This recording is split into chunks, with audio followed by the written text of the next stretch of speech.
children, welcome to today's music class. In today's class, our topic is Introduction to Recorder Lesson 2. Our topic is Introduction to Recorder Lesson 2. Musical instruments consisting of a wooden tube with holes along its length that are covered by the fingers to vary the notes and played by blowing into one hand. This type of instrument is known as recorder instruments.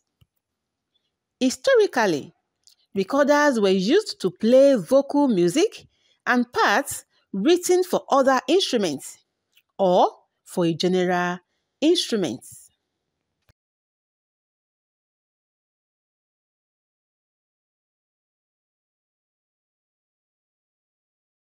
Recorder belongs to the woodwind family. It has 7 holes in the front and 1 hole at the back.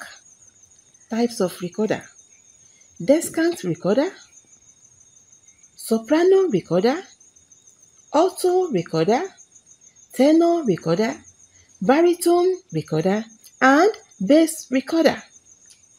So children, that is all for today. Hope you enjoy the class.